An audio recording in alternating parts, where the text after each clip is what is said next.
Assim mesmo nós logra haya agora que não a partir de 1 de agosto nós temos Dr. Pulido está trabalhando cerca de nós.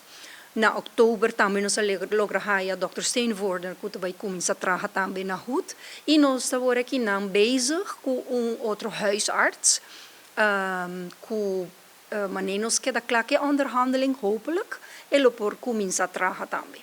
O reto está muito grande. Atualmente, para nós, há personal médico,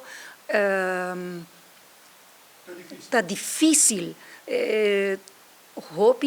Antes, muito fácil, nós estávamos haya de regio, mas agora que não, custo de vida subiu, o salário não subiu, mesmo que custo de vida. Ante ora nós haya com gente não é profissional não quer vir a Aruba.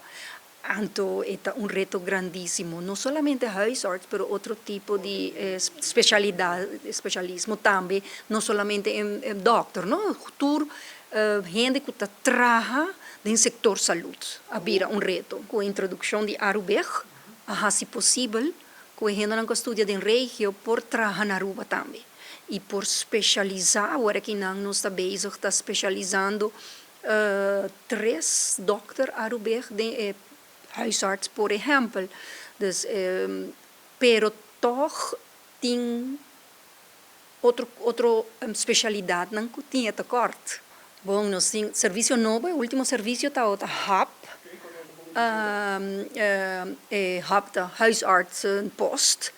E zij começar na abril, tur patiënt por bini a noite, de 6 para 10, e de weekend a feestdagen, de 9 para 1 e de 6 para 10 de a noite.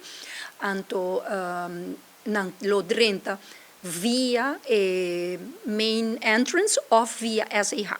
Dus se você começa a ir ao doctor de casa à noite, vou poder também entrar se você ordo atendido de viagem, mas se você tem dúvida, você vai sempre via eerste hulp, não está fazendo triagem e não está decidindo, ok, para nós na eerste hulp ou FAP. Mas que aproveitar a oportunidade para pisar por gente, se você tem mister de herhaalrecept ou verwijsbrief, hap nota lugar para você vai para outro dokter, então não pode ajudar o que sei. Gewoon meld na HUT. Então, nós fazemos best para nos ajudar com isso aí, verwijzen na mesmo dokter, ou se é um dokter não começa a trabalhar ainda, outro dokter faz